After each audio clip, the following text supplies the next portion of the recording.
ایک نوجوان نے ایک عالم دین سے پوچھا، میں ایک جوان ہوں اور نامحرم دیکھنے کے لیے مجبور ہوں اور اپنے آپ کو نہیں روک پاتا، اس صورت میں کیا کروں؟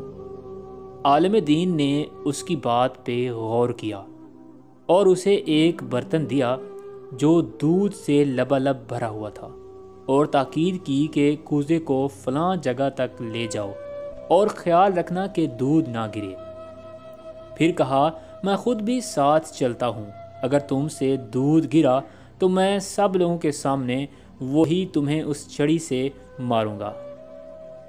جوان کوزے کو صحیح سالم منزل تک لے گیا، اتنی احتیاط سے کہ ایک قطرہ بھی دودھ کا نہ گرا۔ تب عالم دین نے اس سے پوچھا، راستے میں کتنی لڑکیوں کو دیکھا؟ جوان نے جواب دیا، کسی کو بھی نہیں۔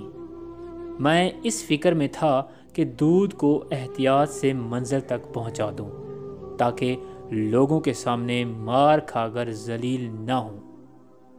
عالم دین نے کہا، یہ اس مومن کی داستان ہے جو خدا کو ہمیشہ اپنے کاموں پر حاضر و ناظر جانتا ہے، اور قیامت کے دن وہ نہیں چاہتا کہ اپنے حساب و کتاب کے ذریعے لوگوں کی نظروں سے گرے۔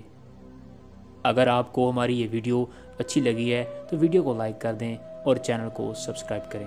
بہت بہت شکریہ۔